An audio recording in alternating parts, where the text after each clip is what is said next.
नमस्कार, खबर उत्तराखंड देख रहे हैं आप और मैं हूं आपके साथ संदीप निरंजन सरकार। बीजेपी कार्य समिति की 2 दिवसीय बैठक के अंतिम दिन मुख्यमंत्री पुष्कर सिंह धामी और तमाम कैबिनेट मंत्री बैठक में पहुंचे। इस दौरान नगरीय निकाय और लोकसभा चुनाव को लेकर चर्चा की गई। वहीं राज्य के विकास को लेकर भी कई अहम निर्णय लिए गए। बैठक में केंद्र सरकार की ओर से राज्य को दी गई शिकायत योजना पर प्रधानमंत्री मोदी का आभार भी व्यक्त किया गया। इस दौरान मुख्यमंत्री धामी ने बताया कि राज्य में 1.25 लाख करोड़ से अधिक की योजनाएं गतिमान है। राज्य के अंतिम छोर पर खड़े व्यक्ति तक सरकार और संगठन पहुंचे, इसके लिए लगातार प्रयास किए जा रहे हैं।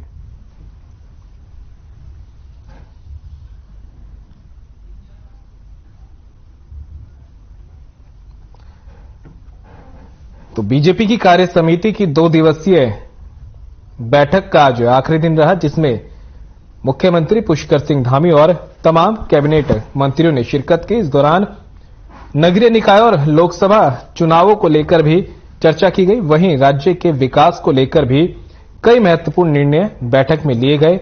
बैठक में केंद्र सरकार की ओर से राज्य को दी गई विकास योजनाओं पर प्रधानमंत्री नरेंद्र मोदी का आभार भी व्यक्त किया गया है। इस दौरान मुख्यमंत्री धामी ने बताया कि राज्य में 1.25 लाख करोड़ से ज्यादा की योजनाएं गतिमान हैं। राज्य के अंतिम छोर पर खड़े व्यक्ति तक सरकार और संगठन पहुंचे, इसके लिए भी लगातार कोशिश की जा रही है ताकि कोई भी व्यक्ति विकास और किसी योजना से वंचित ना रहे। इसका भी सरकार ध्यान रख रही है और हर आखिरी शख्स तक विकास योजनाएं भी पहुंचाई जाएंगी।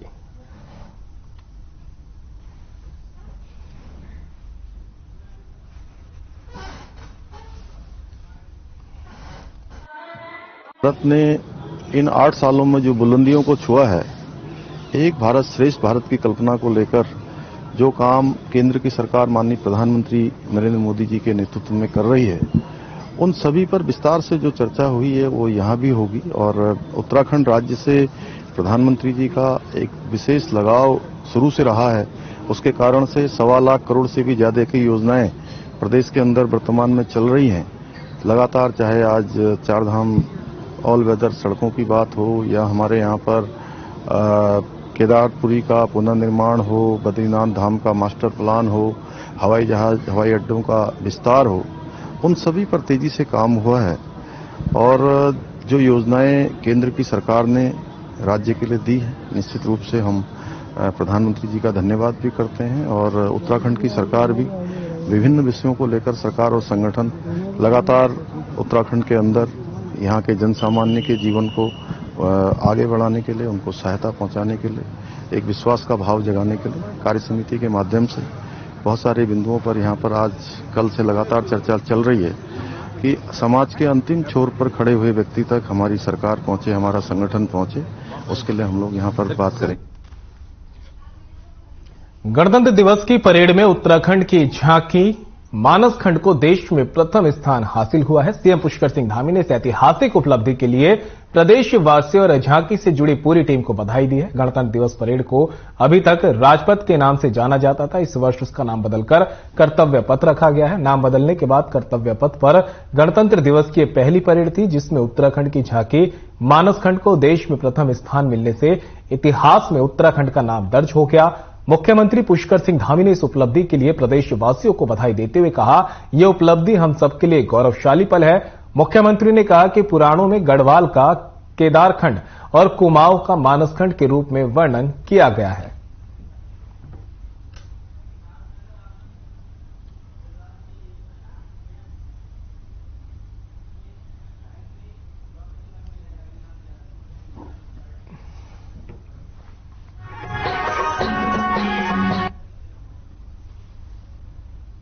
Devbhoomi Uttarakhand, the land where divinity resides. Glimpses.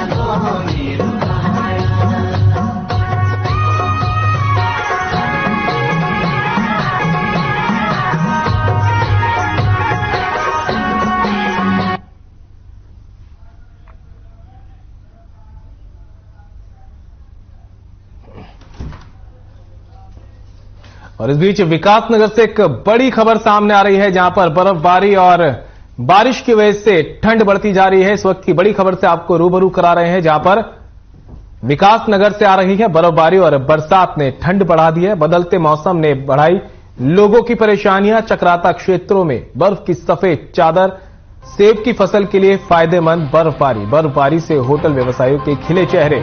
तो विकासनगर से इस वक्त की बड़ी खबर आपको बता रहे हैं, जहां पर बर्फबारी और बरसात ने ठंड बढ़ा दी है। लोगों को यहां पर एक तरफ भारी परेशानी का सामना करना पड़ रहा है, तो वहीं दूसरी तरफ सेब के लिए बर्फबारी फायदेमंद बताई जा रही है और होटल व्यवसायियों के चेहरे खिल उठे हैं, क्योंकि पर्यटक बर्फबारी के मौसम का लुत्फ उठाने पहाड़ों की तरफ जाते हैं और ऐसे में अब जो है व्यवसायियों के चेहरे भी खिल उठे हैं। लेकिन दूसरी तरफ बारिश और बर्फबारी के चलते ठंड भी लगातार बढ़ती जा रही है। मौसम ने एक बार फिर से करवट ले ली है और अब जिस तरह से विकासनगर में बर्फबारी और बरसात हुई, उसने अब ठंड को बढ़ाकर रख दिया। तस्वीरें आप देख सकते हैं किस तरह से जो है पूरा क्षेत्र बर्फ की सफेद चादर में ढका हुआ है और ऐसे में अब पर्यटक और सैलानी लुत्फ उठा रहे हैं इस बर्फ का, और जिसके चलते होटल व्यवसायियों के भी चेहरे खिल उठे हैं। और पहाड़ों में किस तरह से आप देख सकते हैं बर्फ की सफेद चादर में पहाड़ ये लिपटे हुए हैं, अब जिसका असर मैदानी इलाकों में भी दिखने लगा है और मैदानी इलाकों में भी ठंड बढ़ती जा रही है।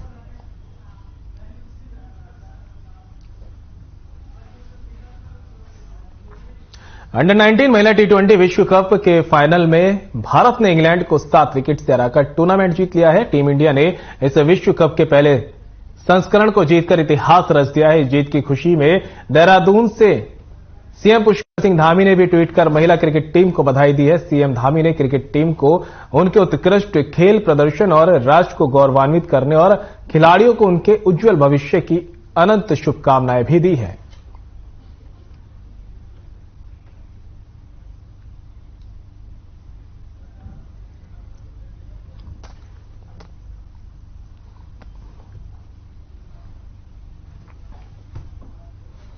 तो वही खबर देहरादून से है, जहां पेपर नकल प्रकरण पर एक बार फिर से पूर्व नेता प्रतिपक्ष प्रीतम सिंह ने सरकार पर हमला बोला। प्रीतम सिंह ने कहा कि सरकार की ओर से ऐसा नकल विरोधी कानून लाया जाना चाहिए कि भविष्य में कोई भी नकल कराने और पर्चा लीक कराने की दुस्साहस ना कर सके। लेकिन नित उजागर हो रहे भर्ती घोटाले की सीबीआई जांच कराने से प्रदेश सरकार क्यों भाग रही है। साथ ही प्रीतम सिंह ने कहा कि आयोगों की भर्ती परीक्षाओं में धड़ल्ले से भ्रष्टाचार और नकल का गिरोह पनप रहा है, लेकिन सरकार न जाने क्यों इस प्रकरण की सीबीआई जांच से पीछे हट रही है।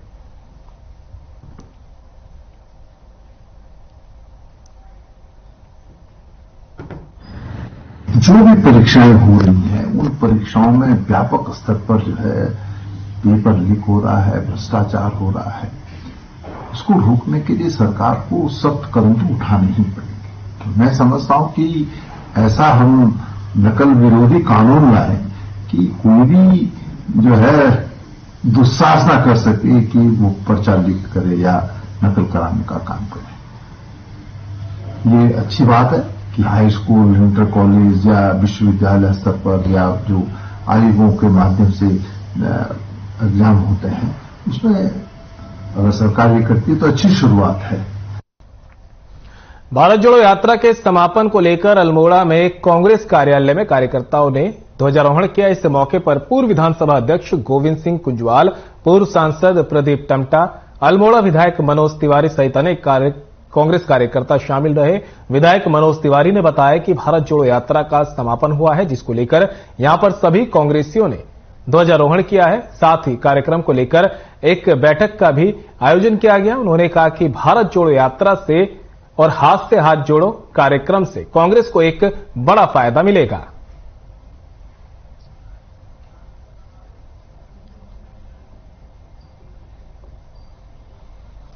तो भारत जोड़ो यात्रा का आज समापन दिवस रहा, जिसको लेकर अल्मोड़ा में भी कांग्रेस कार्यालय में कार्यकर्ताओं ने ध्वजारोहण किया। इस मौके पर पूर्व विधानसभा अध्यक्ष गोविंद सिंह कुंजवाल, पूर्व सांसद प्रदीप टमटा, अल्मोड़ा विधायक मनोज तिवारी समेत तमाम कांग्रेस कार्यकर्ता शामिल हुए। तो वहीं विधायक मनोज तिवारी ने बताया कि भारत जोड़ो यात्रा का समापन हो चुका है, जिसको लेकर सभी कांग्रेसियों ने ध्वजारोहण किया है। उन्होंने कहा कि राहुल गांधी की तरफ से चलाई गई ये भारत जोड़ो यात्रा और अब हाथ से हाथ जोड़ो यात्रा का कांग्रेस को काफी फायदा मिलेगा और लोग इन यात्राओं से जुड़कर कांग्रेस को समर्थन कर रहे हैं।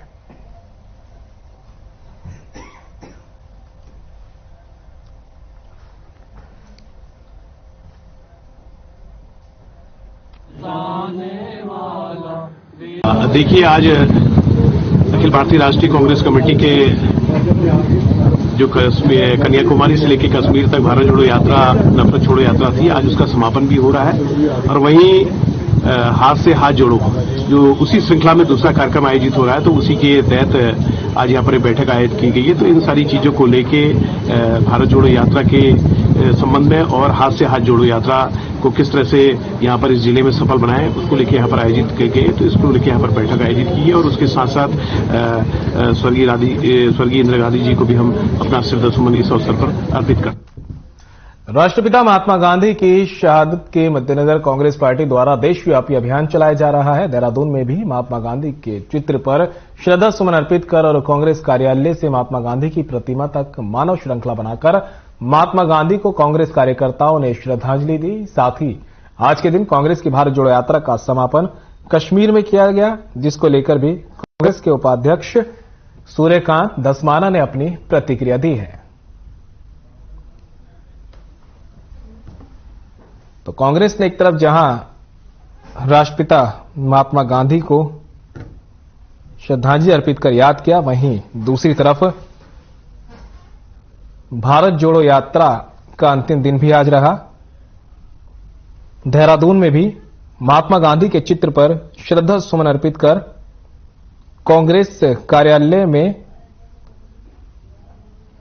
उन्हें श्रद्धांजलि दी गई और कार्यालय से महात्मा गांधी की प्रतिमा तक मानव श्रृंखला बनाकर महात्मा गांधी को कांग्रेस कार्यकर्ताओं ने याद किया।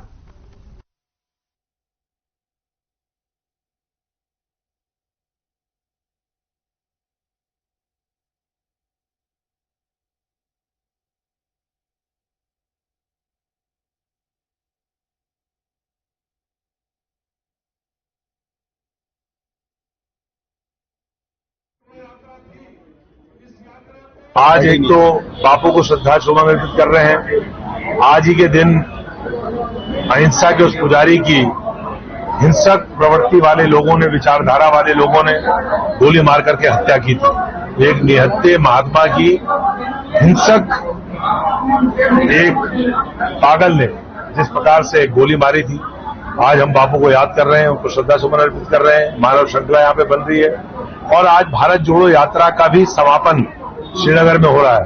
ऐतिहासिक यात्रा हुई है, 4000 किलोमीटर चल करके, पैदल चल करके कन्याकुमारी से कश्मीर तक। जिस प्रकार से राहुल जी ने इतिहास गढ़ा, देश में मोहब्बत की दुकान खोली है। देहरादून जिलाधिकारी सोनिका की अध्यक्षता में ऋषिपर्णा सभागार में जन सुनवाई कार्यक्रम आयोजित किया गया। जन सुनवाई के दौरान 79 शिकायतें मिली, जिनमें अधिकतर मामले भूमि से संबंधित थे। इसके साथ ही अतिरिक्त पेंशन, सड़क, आपदा समेत कई शिकायतें सामने रखी गई, जिनका निस्तारण किया गया।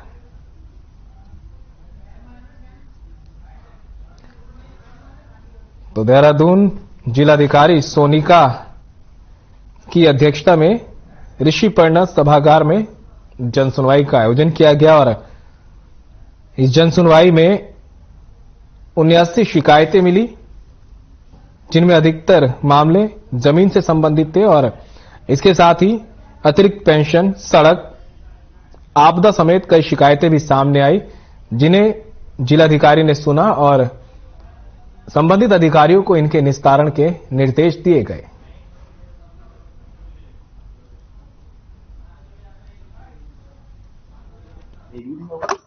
करीबन 78 के करीब शिकायतें आई थी, जिसमें लैंड से रिलेटेड हो गई, नगर निगम से रिलेटेड हो गई, पानी, बिजली, पेंशन, सभी से रिलेटेड शिकायतें थी। और क्योंकि कंसर्न विभाग यहीं पे होते हैं, हमारे साथ ही होते हैं, तो तत्काल उनको निस्तारण के लिए इंस्ट्रक्शंस दे दिए जाते हैं। खबर अल्मोड़ा से है। जिलाधिकारी वंदना ने राजकीय पुस्तकालय और मल्ला महल में चल रहे कार्यों का निरीक्षण किया।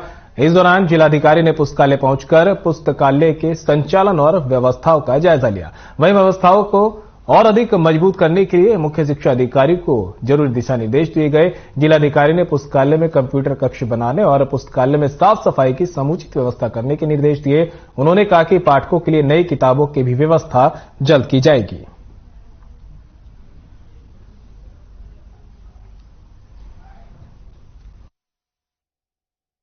मल्ला महल का जो रानी महल वाला पोर्शन है उसमें म्यूजियम का निर्माण कार्य अभी वर्तमान में गतिमान है, तो इसके लिए कुछ फैब्रिकेशन के काम होने हैं, कुछ इलेक्ट्रिकल काम होने हैं। आज सभी पूरी टीम के साथ उसमें क्लैरिटी के लिए हम लोगों ने यहाँ निरीक्षण भी किया है और वार्ता भी की है।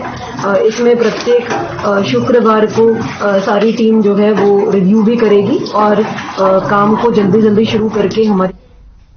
तो वहीं बाल संरक्षण आयोग की अध्यक्ष डॉक्टर गीता खन्ना की अध्यक्षता में उत्तराखंड बाल अधिकार संरक्षण आयोग द्वारा एक प्रेस वार्ता का आयोजन किया गया। इसमें उन्होंने 1 साल के कार्यकाल में आयोग में अपने अनुभव उपलब्धियां मीडिया के साथ साझा किया। आपको बता दें कि बाल अधिकार संरक्षण आयोग के गठन को 1 दशक बीत चुका है।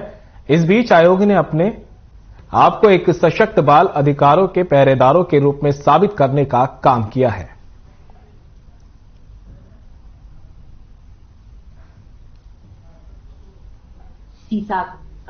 बढ़ती हुई नशाखोरी की रोकथाम पे हमें कार्य करना है, उसके लिए हम कार्य कर रहे हैं।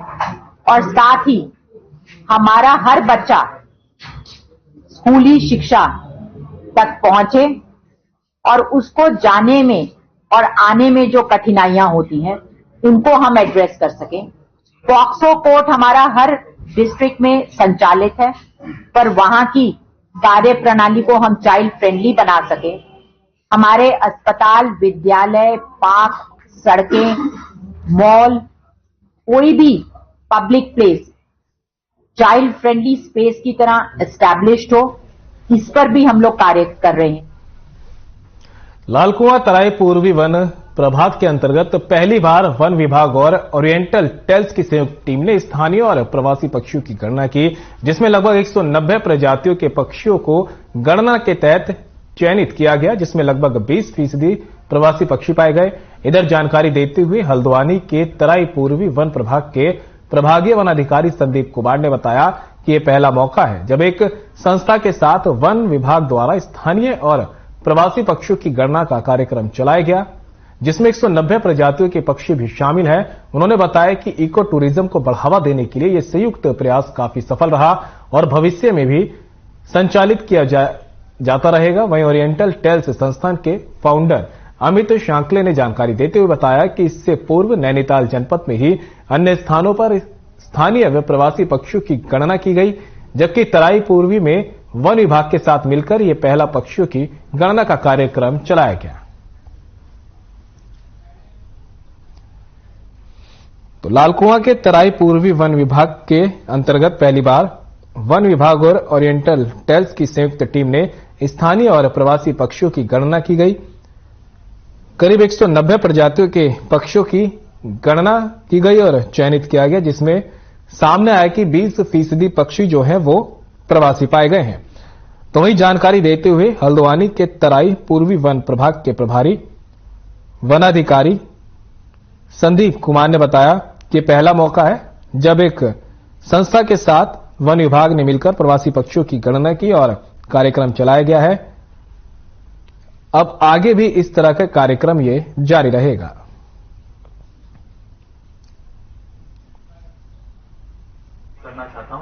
हमारे द्वारा एक बर्ड काउंट सर्वे जो है वो करवाया गया है। ये बताते हुए मुझे खुशी हो रही है कि इस पूरे टोटल क्षेत्र में पूर्वी के क्षेत्र में जो लगभग किच्छा से शुरू होता है और नेपाल बॉर्डर तक है, इसमें 190 से भी अधिक प्रजातियां जो हैं बर्ड्स की, और जिसमें प्रवासी प्रजातियां भी हैं और यहाँ की प्रजातियां भी हैं, उसका जो है हमने अभी जो है काउंट किया है। और ये इनका इस पूरे टोटल एरिया का इको टूरिज्म के लिए पोटेंशियल जो है काफी बढ़िया है, जिसके क्रम में हमारे द्वारा जो सुरई इको टूरिज्म जोन है लास्ट ईयर वो शुरू किया था, वो तराई ईस्ट में करवाया है हमारा भाग्य रहा है कि हम लोगों ने ये एक सपोर्टिव प्रोग्राम तराई ईस्ट फॉरेस्ट डिवीजन के साथ हुआ है, जिसमें कि पार्टिसिपेंट जो हैं कम से कम 6 राज्यों से यहाँ पर आए हुए हैं और यहाँ पे 22 पार्टिसिपेंट जो हैं उनको 12 टीमों में इन्वाइट किया गया था। ये पूरे 9 रेंजों में कराए गए हैं तराई ईस्ट के डिवीजन में। हमारा अभी तक का जो आंकड़ा है वो 190 स्पीशीज का है। उधर हल्द्वानी से उत्तराखंड युवा एकता मंच 31 जनवरी को घोड़ाखाल गौलजू देवता के दरबार में न्याय पदयात्रा लेकर पहुंचेगा। युवा एकता मंच के पदाधिकारियों ने हल्द्वानी में प्रेस वार्ता करते हुए बताया कि उत्तराखंड में युवतियों के साथ अत्याचार और युवाओं के साथ नौकरी में भ्रष्टाचार जिस तरह से बढ़ गया है, अब गौलजू भगवान के अलावा किसी पर भरोसा नहीं किया जा सकता। उन्होंने कहा कि न्याय के देवता गौलजू के दरबार में अर्जी लगाने के लिए युवा एकता मंच के बैनर तले 31 जनवरी को बुद्ध पार्क हल्द्वानी से घोड़ाखाल गौलजू मंदिर तक पदयात्रा निकाली जाएगी, जिसमें सरकार की सद्बुद्धि से लेकर युवाओं के साथ खिलवाड़ करने वाले लोगों को सजा दिए जाने की अर्जी गौलजू देवता के मंदिर में लगाई जाएगी। आयोजकों की सभी सामाजिक और राजनीतिक दलों से अपील भी उन्होंने की है कि इस न्याय पदयात्रा में उनको भी समर्थन देने आना चाहिए।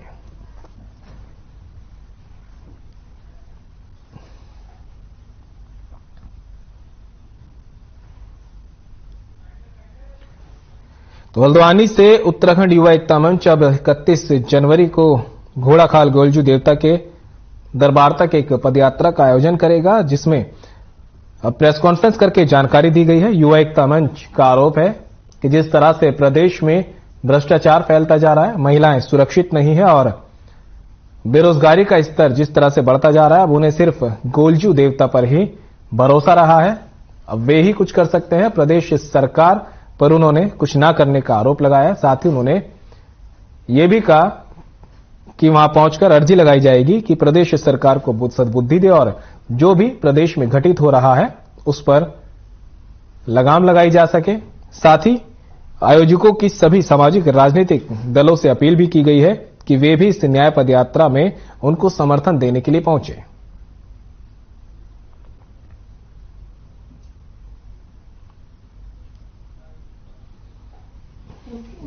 लगातार देखिए आप, लगातार पेपर पे पेपर लीक हो जा रहा है। युवा बेरोजगार है, युवा को रोजगार नहीं मिल पा रहा है और जब कभी रोजगार का अवसर आता है, युवा पेपर देने जाता है तो पेपर देने के दूसरे दिन उसे पता चलता है कि ये पेपर लीक हो चुका है और उसकी कार्रवाई उत्तराखंड सरकार कर रही है, प्रदेश सरकार कर रही है, मगर अभी तक का किसी भी दोषी को कोई सजा नहीं हुई है। तो उन सबके खिलाफ प्रदेश का आक्रोशित युवा, प्रदेश का जागरूक वर्ग 31 तारीख को बुद्ध पार्क पर एकत्रित होकर न्याय के देवता गौलजू महाराज के वहां तक का पदयात्रा निकालकर अपने लिए न्याय की गुहार लगाने के लिए 31 तारीख को आ रहा है। पूरे राजनीतिक संगठनों से आह्वान करना चाहूंगा कि कर्म के युद्ध में निमंत्रण नहीं भेजे जाते हैं, जिनका जमीर जिंदा होता है वो खुद चलकर आते हैं। तो प्रदेश के सारे राजनीतिक, गैर राजनीतिक और सामाजिक संगठन और जिनका जमीर जिंदा है, आज प्रदेश में जो उनकी बेटियों के साथ हो रहा है, चाहे अंकिता भंडारी हो, प्रिया नेगी हो या कोई और हो, तो आज प्रदेश की महिलाएं, प्रदेश के युवा पेपर लीक से त्रस्त हैं और बाकी जगह आप देखिए कि जगह जगह आंदोलन चल रहे हैं, जायडस वालों के चल रहे हैं, सेंचुरी वालों के चल रहे हैं, सब जगह आंदोलनरत है युवा।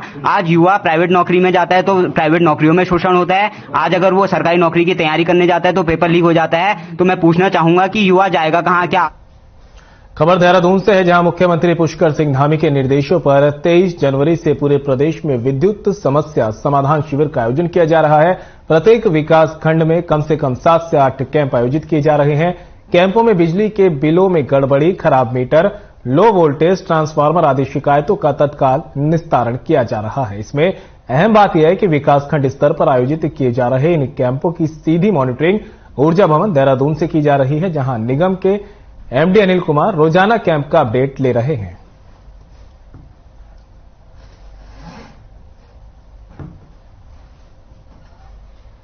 जनपद पौड़ी में हो रही बारिश की वजह से हादसा हो गया। राष्ट्रीय राजमार्ग 121 चौपड़ियों पाबो के पास एक कार के ऊपर पेड़ गिर गया। इस दौरान गाड़ी में 3 लोग सवार थे, जिसकी सूचना तत्काल पुलिस को दी गई, जिसके बाद पाबो पुलिस घटनास्थल पर पहुंची और पुलिस द्वारा रेस्क्यू अभियान चलाया गया। चौकी प्रभारी पाबो दीपक पवार ने बताया कि एसबीआई बैंक की गाड़ी कैश लेकर चाकी सेंड जा रही थी। जैसे ही गाड़ी चौपड़ियों के पास पहुंची, अचानक गाड़ी के ऊपर एक पेड़ गिर गया। रेस्क्यू अभियान चलाकर गाड़ी में बैठे बैंक कर्मचारी गार्ड और ड्राइवर को बाहर निकालकर दूसरी गाड़ी में शिफ्ट कर अस्पताल पहुंचाया गया।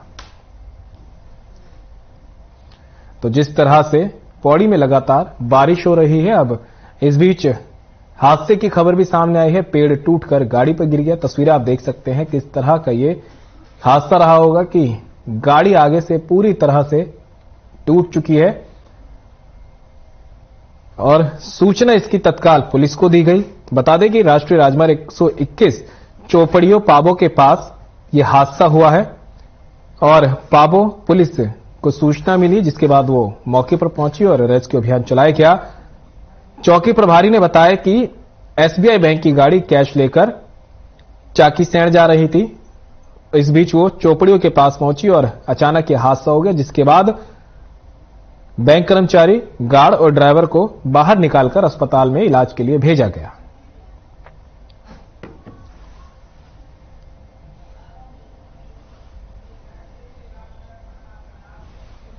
खबर रामनगर से है, जहां रविवार देर रात सड़क से पैदल गुजर रहे एक युवक को अज्ञात वाहन ने टक्कर मार दी, जहां मौके पर ही युवक की मौत हो गई। वहीं जब मामले की जानकारी परिजनों को मिली तो परिजनों में कोहराम मच गया। घटना के संबंध में जानकारी देते हुए चौकी इंचार्ज वीरेंद्र बिष्ट ने बताया कि गजपुर छोई निवासी 28 साल का राहुल फरत्याल को अज्ञात वाहन ने टक्कर मार दी है, जहां युवक की मौत हो गई। फिलहाल पुलिस मामले की जांच में जुट गई है। और बुलेटिन में इतना ही। दीजिए इजाजत। नमस्कार।